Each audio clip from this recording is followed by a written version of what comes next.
हम आत्माएं ब्रह्मांड और विश्व का मालिक बन रहे हैं। इस रूहानी नशे में रहने की, ज्ञान योग धारणा सेवा से अपनी अवस्था को मजबूत बनाने की, काल पर भी संपूर्ण जीत प्राप्त कर दैहिक मौत से निर्भय बनने की, याद की यात्रा पर रहते हुए धारणा कर औरों की सेवा करने की, मीठे प्यारे सच्चे खुदा दोस्त परमपिता परमात्मा की हम आत्माओं के लिए आज की मुरली से शिक्षाएं। माया तो पुराने जन्म के संस्कार इमर्ज करेगी, परमात्मा इसकी समझ देते रहते हैं। पुराने संस्कार रावण का माल है, उसे अपनाएंगे तो वो जरूर धोखा देंगे, दुख देंगे। इसलिए परमात्मा समझ देते हैं कि जैसे ही पुराने संस्कार बुद्धि में आए तो उसे रखो नहीं, बल्कि उस पराई चीज को छोड़ दो, फेंक दो, अर्थात बुद्धि से निकाल दो और निजी स्वभाव संस्कार को अपनाओ, जिसकी स्मृति परमात्मा ने दिलाई है। अलबेलेपन के बाद परमात्मा आज हम आत्माओं का ध्यान बहानेबाजी के खेल की तरफ खिंचवा रहे हैं, जो हमें बिल्कुल नहीं खेलना है, क्योंकि हम सब जिम्मेवार आत्माएं हैं। अभी भी बहानेबाजी के खेल खेलेंगे तो अपना ही नुकसान है, इसमें अपना ही अकल्याण है, समझते रहे परमात्मा ने हमें स्पष्ट नॉलेज दी है ड्रामा की, परिस्थितियों की और भिन्न भिन्न पेपर्स को पास करने की, वैरायटी साइड सीन्स की, विघ्नों की। नॉलेजफुल फादर ने पहले ही समझा दिया है कि बाप समान बनना है तो दुनिया में जो भी हो रहा है, जो भी कर रहे हैं, उसे देखते हुए नहीं देखो, सुनते हुए नहीं सुनो, अर्थात किसी के भी प्रभाव में नहीं आओ। अपने लक्ष्य पर ध्यान दो, श्रीमत पर चलते रहो। स्पष्ट मार्ग है, स्पष्ट नॉलेज है, इसलिए बहानेबाजी रावण के पराये संस्कार को बिल्कुल यूज नहीं करना है। अज्ञानता में हम बचपन से सीखते हैं कि ऐसे नहीं होता तो कर लेते, वो नहीं होता तो आगे बढ़ जाते। किसी ने भी कभी अपनी जिम्मेवारी लेनी नहीं सिखाई। परमात्मा हम आत्माओं को सशक्त बनाते हैं, रिस्पॉन्सिबल बनाते हैं। कारण कोई है तो उसका निवारण भी बताते हैं, विधि से सिद्धि प्राप्त करनी सिखाते हैं। इसलिए बहानेबाजी तो बिल्कुल नहीं सुनेंगे, ये परमात्मा बिल्कुल स्पष्ट करते हैं। इसलिए फरमान भी करते हैं कि बहानेबाजी के खेल को समाप्त करो, और वरदान देते हैं कि बहानेबाजी को समाप्त करने वाले मास्टर दातापन के स्वमानधारी बनो। परमात्मा ये कमजोरी की भाषा हम आत्माओं से सुनना नहीं चाहते हैं कि ऐसा नहीं होता तो वैसा नहीं होता, या इसने ऐसा किया, या कोई परिस्थिति या बात ऐसी थी इसलिए पुरुषार्थ में रुकावट आई, पढ़ाई नहीं पढ़ी, या हम किसी कमी कमजोरी के वश होकर उल्टा कर्म कर बैठे। कोई भी एक्सक्यूज नहीं सुनेंगे परमात्मा। कोई कुछ भी करे, कोई ऐसा हो या वैसा, अपने अंदर यही दृढ़ प्रतिज्ञा हो कि मुझे तो बाप जैसा ही बनना है। सत्यता की सभ्यता को और दिव्यता को ही यूज करना है। बाप समान बनने के लिए, संपन्न बनने के लिए हमें इंतजार नहीं करना है कि कोई और मुझे सहयोग दे। परमात्मा कहते हैं बिल्कुल किसी पर निर्भर नहीं होना है, हमें मंगता नहीं बनना है। दादा के बच्चे हैं हम, तो हमें तो मास्टर दादा के स्वमान में सदा भरपूर रहना है। हमें किसी से भी कुछ नहीं चाहिए, लेने के बजाय हमें ऐसा बनना है जो जिस किसी को भी रूहानी सहयोग चाहिए, स्नेह चाहिए, सहानुभूति की जरूरत है तो देते जाना है। किसी के ऐसे वैसे व्यवहार को देख उनके प्रभाव में आकर रुकना नहीं है। क्यों क्या के प्रश्नों के उलझन में उलझना नहीं है। सदैव दाता परमात्मा समझ देते हैं कि देने की भावना से मास्टर दाता बन के स्वमानधारी बन जाएंगे। जो ऐसे स्वमानधारी बनते हैं वे ही सदा भरपूर रहते हैं। देह का मैं और मेरापन तो पुरानी दुनिया से, पुराने संबंधों से, पुराने स्वभाव संस्कारों से बांध कर रखेगा। नई दुनिया के लिए पुरुषार्थ करने नहीं देगा, न्यारा प्यारा बनने नहीं देगा। इसलिए परमात्मा समझ देते हैं कि मेरेपन के भाव से भी वैराग हो। वैराग नहीं होगा तो माया इस दैहिक मैं और मेरे का फायदा उठाकर नए नए प्रकार के मेरेपन की अटैचमेंट के विस्तार में ले जाएगी और सार को अर्थात सत्य को छिपा देगी। इसलिए बेहद का वैरागी बनने के लिए परमात्मा कहते हैं कि अपनी देह से, बुद्धि से, संस्कारों से सदा उपराम रहो। मेरे संस्कार हैं, इस मेरेपन से भी उपराम रहो। मैं ये समझती हूँ, इससे भी उपराम हो जाओ। सदा समझो बाप दादा की श्रीमत है, ये समझो, क्योंकि मैंपन बहुत नुकसान करता है। एक तो मैं शरीर हूँ, ये छोड़ना है। दूसरा मैं समझती हूँ, मैं बुद्धिमान हूँ, मैं ये दैहिक मैंपन मिटाना है। जहाँ भी मैं शब्द आता है वहाँ बाप दादा याद आए, और जहाँ मेरी समझ आती है वहाँ श्रीमत याद आए। तब बेहद का वैराग स्थायी रह सकता है, तब बेहद के वैरागी कहलाएंगे। परमात्मा स्पष्ट कर रहे हैं, बेहद का वैराग स्थायी रहेगा तो परमात्मा की श्रीमत पर एक्यूरेट चलकर मंजिल तक सफलतापूर्वक पहुंच सकेंगे। भारत सोने की चिड़िया था, ऐसे सुनते आए हैं हम सब, लेकिन जब से भारत को देख रहे हैं इस जन्म में, तब से तो सोने की चिड़िया नहीं है बल्कि गरीब बना हुआ है। सोने की चिड़िया अर्थात साहूकार कब था ये कोई नहीं जानते हैं, क्योंकि राम राज्य के 2500 वर्षों के इतिहास के बारे में कोई भी नहीं जानता है। परमात्मा आकर समझाते हैं कि कैसे सतयुग में भारत गोल्डन एज था, संपन्न था, साहूकार था। परमात्मा ने ऐसा संपन्न राज्य दिया था गिफ्ट में उन आत्माओं को जो संगम युग में संपूर्ण पवित्र बनते हैं। द्वापर युग से आत्माएं देह के भान में आने से खुद के स्वधर्म से विस्मृत होना शुरू होती हैं, तो स्वतः ही चरित्र से गरीब बनती जाती हैं। फिर कलयुग में जब आत्माएं बिल्कुल पतित बन जाती हैं तो सब कुछ छिन जाता है, भारत गरीब कर्जदार बन जाता है। अभी पुनः परमात्मा गरीब भारत को साहूकार बनाते हैं, फिर से हम आत्माओं को पवित्र बनाते हैं। जब आत्माएं चरित्रवान बन जाएंगे तो भारत भी फिर से साहूकार बन जाएगा। संगम युग में खुशियों के सागर परमपिता परमात्मा हम आत्माओं से मिलते हैं, अपना बनाते हैं, और जब हम उनके बन जाते हैं तो गोपी वल्लभ परमात्मा के हम गोप गोपियां कहलाते हैं, खुश नसीब बन जाते हैं। इसमें तो कोई दो मत है नहीं। लेकिन गोप गोपियों में भी परमात्मा अनुसार सबसे खुश नसीब वो हैं जो परमात्मा पिता पर पूरा बलि चढ़ते हैं, अर्थात एक बाप दूसरा न कोई का वायदा निभाते हैं, उन्हीं की श्रीमत पर चलते हैं, तन मन बुद्धि से संपूर्ण समर्पण हो जाते हैं। कहते हैं बाबा मैं तेरा, मेरा कुछ भी नहीं। स्वर्ग का मालिक बनाने वाले पर फिर पूरा बलिहार जाते हैं। जो परमात्मा को पसंद वही करने की ठान लेते हैं और वही करते हैं। ज्ञान का चिंतन, ज्ञान का विचार सागर मंथन कर गॉडली ज्ञान डांस करते हैं, अर्थात ज्ञान को धारण कर सेवा करते हैं, परमात्मा का शो करते हैं। ऐसी आत्माएं सतयुग के रॉयल घराने में जाएंगे और प्रिंस प्रिंसेस के साथ डांस करेंगे। यहाँ हम कितना परमात्मा की शिक्षाओं पर चलकर उनके कितने समीप हैं, उसी आधार से सतयुग की श्रेष्ठ प्राप्ति होती है, खुश नसीबी की अनुभूति होती है। ज्ञान डांस का लुत्फ, उसका आनंद, इंद्रियों से परे के सुख की अनुभूति तो संगम युग की अनमोल सौगात है जो परमात्मा अनुभव कराते हैं और जिसे अभी ही हम अनुभव कर सकते हैं।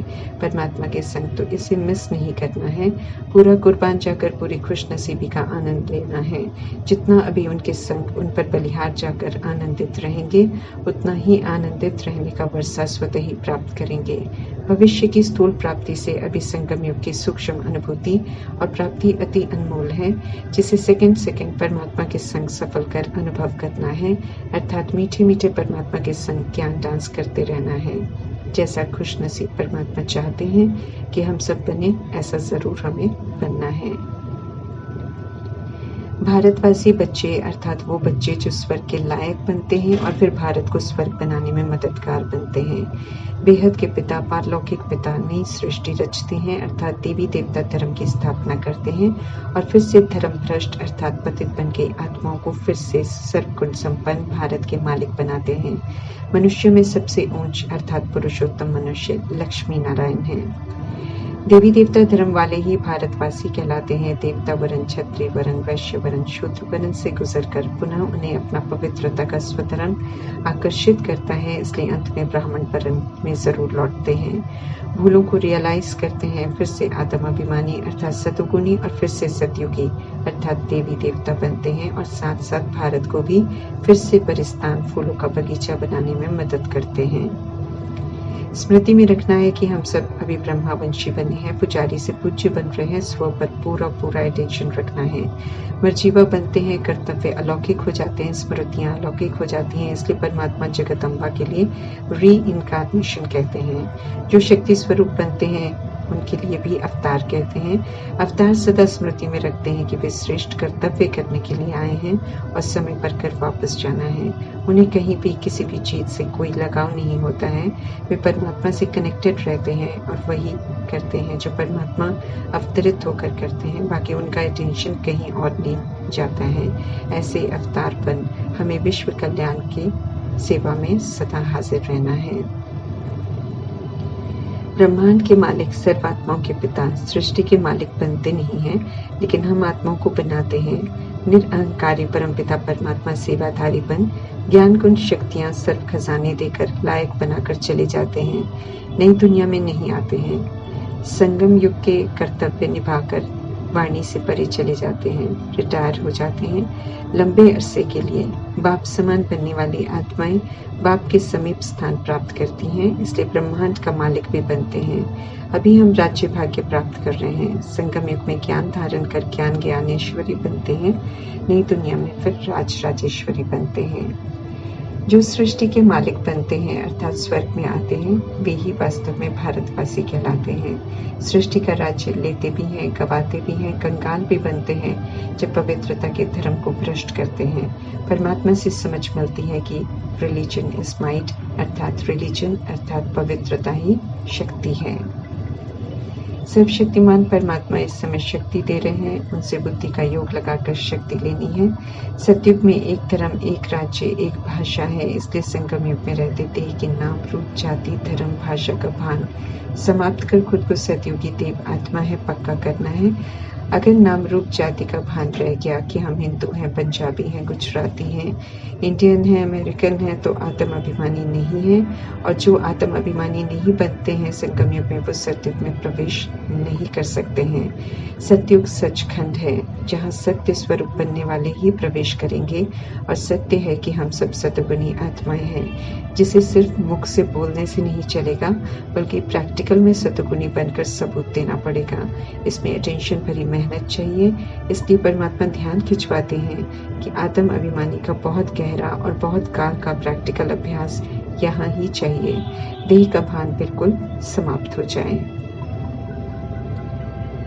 हमें ये याद रखना है कि देह का भान तो विश्व की सभी आत्माओं को खत्म करना होगा, तब शरीर से मुक्त होंगे। समय से पहले कर लेंगे तो सजाओं से मुक्त रहेंगे और सत्युग का बरसा लेंगे। समय से पहले श्रीमत पर चलकर नहीं बनेंगे, परमात्मा के नहीं बनेंगे, तो फिर सजाओं के द्वारा देह के भान को खत्म करना पड़ेगा। पसंद सभी की अपनी अपनी है, क्योंकि परमात्मा जबरदस्ती कंट्रोल किसी को भी नहीं करते हैं, ये उनकी शान है। देह समझने का और पाप करने का अनेक जन्मों का बोझ है, जिसे उतारना भी पड़ेगा। सहज योग की सहज विधि परमात्मा समझा रहे हैं। नॉलेज देकर माया पर जीत पहन स्वर्ग का मालिक बनाते हैं। देवी देवताओं की बायोग्राफी बताकर, मंदिरों की यादगार के राज बताकर, महाभारत का राज बताकर परमात्मा कहते हैं उन आत्माओं को भी बताओ जो परमात्मा के नहीं बनते हैं, क्योंकि अब सत्य सभी के सामने स्पष्ट होना है। अभी देह अभिमान में मनुष्य मनमानी करते हैं, लेकिन ड्रामा तो परमात्मा की अवज्ञाओं का पूरा हिसाब लेगा। जिन चीजों का मनुष्य आत्माएं अभिमान करते हैं, उन्हीं चीजों से ड्रामा सबको वंचित करेगा। अन्न कपड़ा कुछ नहीं मिलेगा तो सबका अभिमान टूटेगा। ज्ञान से सदगति होनी है, इसलिए रहम दिल परमात्मा कहते हैं कि सभी को युक्ति से समझाओ। अविनाशी ज्ञान रतन है, जो कोई भी ले उसे उसकी प्रारब्ध जरूर मिलती है। भगवान की और देवताओं की बायोग्राफी सभी को बतानी है। परमात्मा पत्थरों में नहीं है, ये भी समझाना है। सबसे ऊंचा है ये अविनाशी ज्ञान रत्नों का धंधा, ये कल्याणकारी धंधा करना है। जो परमात्मा द्वारा मिल रहे ज्ञान रत्नों को धारण करते हैं और ज्ञान रत्नों का धंधा कर धारणा कराते हैं, वे ही अष्ट रत्न बनते हैं। 9 रत्नों की अंगूठी यादगार है, अनमोल रत्न बनाने वाले परमात्मा का, और अष्ट रत्नों का जो परमात्मा की श्रीमत पर चल अविनाशी ज्ञान रत्नों का धंधा करते हैं। देह अभिमान है तो उल्टे लटके हुए हैं, देह अभिमान नहीं है तो हम सुलटे हैं। अभी हम सुलटे हुए हैं, लेकिन अभी संपूर्ण देही अभिमानी हमें बनना है। समझ मिली है, मर्जीवा बने हैं, तो अब हमारा मुख परम धाम की तरफ है, नई दुनिया की तरफ है। मन मना भव रहेंगे तो पुराना शरीर छोड़ सीधे चले जाएंगे, कहीं भी अटकेंगे नहीं। सृष्टि परिवर्तन विशाल परिवर्तन है, इसलिए उथल पाथल तो बहुत होगी। परिपक्व मजबूत निर्भय नहीं होंगे, कच्चे होंगे तो फिर देखकर ही मर जाएंगे। परंतु ड्रामा स्पष्ट है, इसलिए जो साक्षी होकर देखेंगे उन्हें डर नहीं लगेगा। जो ड्रामा में बेपरवाह रहे उन्हें डर लगेगा, उनके लिए खौफनाक मौत होगी। जो समय रहते एवर रेडी अर्थात संपूर्ण बन गए होंगे, उन्हें तो सामने नई दुनिया दिखाई देगी, वे निर्भय और स्थिर रहेंगे। मिरुआ मौत मरु का शिकार, जैसे शिकार के लिए तो खौफ है, मौत है, लेकिन शिकारी के लिए तो शिकार खुशी का सबब होता है। अभी हम सभी स्वर्ग के लायक बन रहे हैं, इसलिए स्व पर पूरा अटेंशन रखना है। लड़ाई लगने से पहले स्वर्ग में प्रवेश करने की हमें तैयारी करनी है।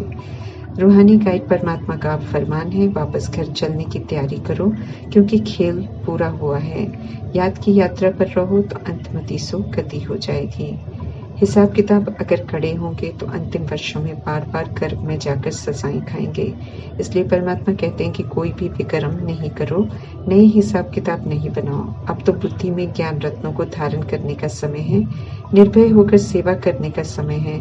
टू लेट का बोर्ड लगेगा, फिर पुरुषार्थ नहीं कर सकेंगे। इसलिए सेवा करने का उमंग उत्साह बढ़ा रहे हैं, साथ में परमात्मा युक्तियां भी बता रहे हैं। परमात्मा पर पूरा बलिहार जाकर जबरदस्त रूहानी कमाई करने का समय कल्प में एक बार ही मिलता है, संगम युग में। इसलिए इस समय को नहीं गंवाना है।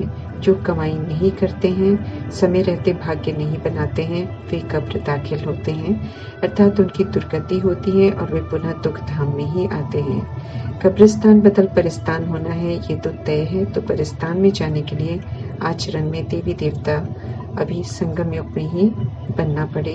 इसलिए परमात्मा विशेष ध्यान खिंचवा रहे हैं धारणाओं के ऊपर।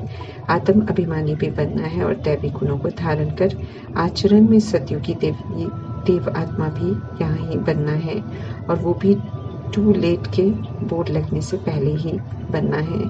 बोर्ड लगने के बाद पुरुषार्थ की धारणाओं की मार्जिन समाप्त हो जाएगी, क्योंकि परमात्मा का पाठ संपन्न हो जाएगा। परीक्षाओं का समय शुरू हो जाएगा, जिसमें जो भी अब तक परमात्मा से पढ़ा है, सीखा है, उसका प्रैक्टिकल सबूत देना होगा। ऐसे में टीचर परमात्मा बिल्कुल साथ नहीं देंगे, सिर्फ साक्षी होकर देखेंगे। मदद जो लेनी है अभी ले सकते हैं, स्व परिवर्तन जो करना है वो अभी ही कर सकते हैं, बलिहार जो जाना है अभी ही जा सकते हैं, जबरदस्त कमाई अभी ही कर सकते हैं। कि सावधानी को बुद्धि में रख परमात्मा कहते हैं कि जो प्राप्ति करनी है वो अभी कर लो।